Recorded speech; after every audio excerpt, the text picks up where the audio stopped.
પાવી જેતપુર ગામ ખાતે મોહસીને આઝમ મિશનનો પહેલો સન્માન સમારોહ યોજાયો. પાવી જેતપુર ગામના મુસ્લિમ સમાજના મોહસીને આઝમ મિશન દ્વારા સ્કૂલમાં અભ્યાસ કરતા વિદ્યાર્થીઓનું સન્માન સમારોહનું સુંદર આયોજન કરવામાં આવ્યું. જેમાં ધોરણ 1 થી 12 માં પ્રથમ, દ્વિતીય અને તૃતીય નંબરે પાસ થયેલ વિદ્યાર્થીઓનું ઇનામ તથા મેડલ આપી સન્માન કરવામાં આવ્યું. તેમજ બીજા વિદ્યાર્થીઓને આશ્વાસન ઇનામ આપી સન્માન કરવામાં આવ્યું.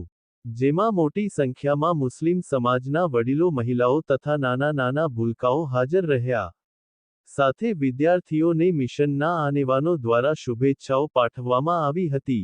રિપોર્ટર ફારૂક ખત્રી.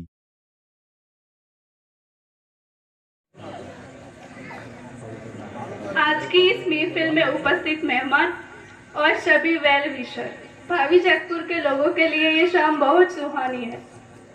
बच्चों की पढ़ाई लिखाई का भी बीड़ा हाथ में लिया है. हम सब ज़्यादा से ज़्यादा अपने परिवार को और सभी रिश्तेदारों को पढ़ाई लिखाई के बारे में कैसे आगे बढ़ाए, ये सब इस नए दौर का तकाजा भी है. क्योंकि हम में से ज़्यादातर लोग एक शुरुआत के बाद कहीं ना कहीं रुक जाते हैं, कहीं ना कहीं अटक जाते हैं. हमारे में हुनर तो खुदा की देन वर्षों से है और खुदा की देन वर्षों से रहेगी भी, पर हम हमारी मंजिल को रास्ते में ही छोड़ देते हैं. इसी मौके पर अली खान बलोच नाम के शायर ने क्या खूब कहा है. गुजराती में ज कहूं छुं, बधा ध्यानथी सांभळजो. कोनो साथ जीवन में सारो, कोनो साथ जीवन में सारो, शून्य तमे पोते ज विचारो. सात समुंदर तरवा चाले, सात समुंदर तरवा चाली, જ્યારે કોઈ ના વકેલી. મહેનત પાછળ બબ્બે બાહુ, મહેનત પાછળ બબ્બે બાહુ, કિસ્મત પાછળ માત્ર હથેલી. જાજા બોલી ખમ્મા ખમ્મા, જાજા બોલી ખમ્મા ખમ્મા, હિમ્મત બોલી અલ્લાહ વેલી.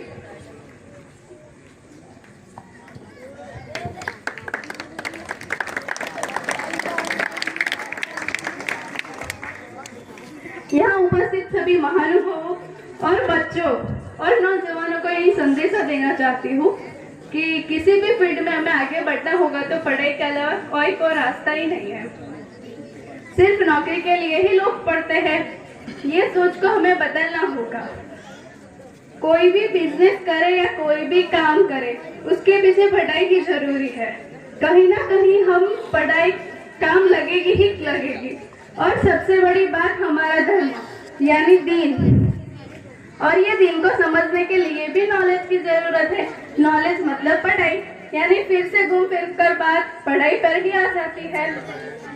इसीलिए तो निदा फाजली साहब ने क्या खूब कहा है कि कौन कहता है आसमां में सुराग नहीं होता, कि कौन कहता है आसमां में सुराग नहीं होता, एक पत्थर तो तबीयत से उछालो यारो.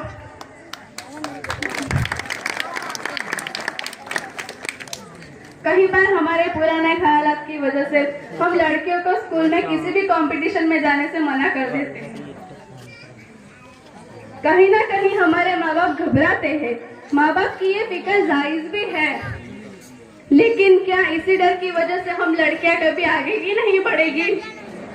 माँ बाप से एक आजीजी है, कहीं जाना हो तो उनके साथ जाओ, अपने बच्चों के लिए वक्त दो, क्योंकि जिंदगी में सबसे बड़ी दौलत वक्त ही है.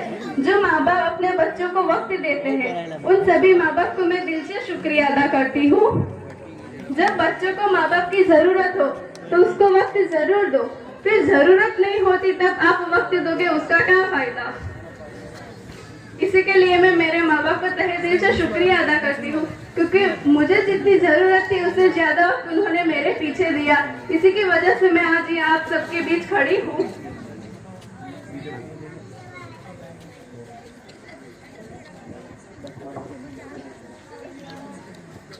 मैंने दिन में दररोज 3 घंटे पढ़ाई की थी, उसी का परिणाम मुझे आज मिला है.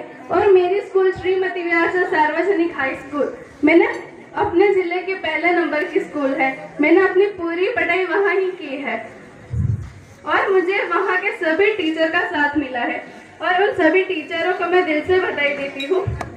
उन सभी टीचरों में से मेरे प्रिय teacher S F Faisal sir, उनका मैं जितना भी अभिवादन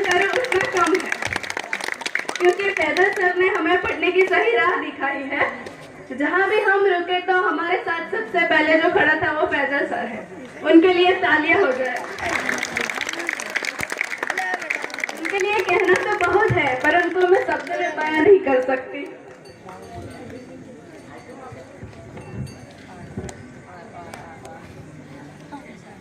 उनके लिए एक शेर कहना चाहती हूँ।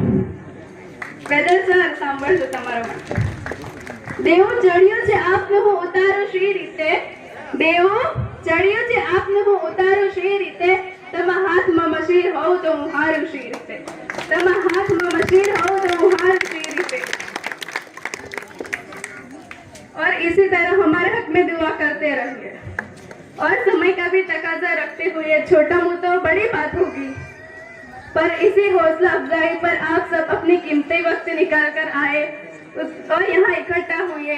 उन सभी टीचरों को मैं दिलो जान से और सभी यहाँ उपस्थित को मैं दिलो जान से शुक्रिया अदा करती हूँ। और ऐसे ही नेक काम करते रहो और ऐसे ही नेक काम करने के लिए खुदा आपको इनायत बख्शे। बस यही दुआ है।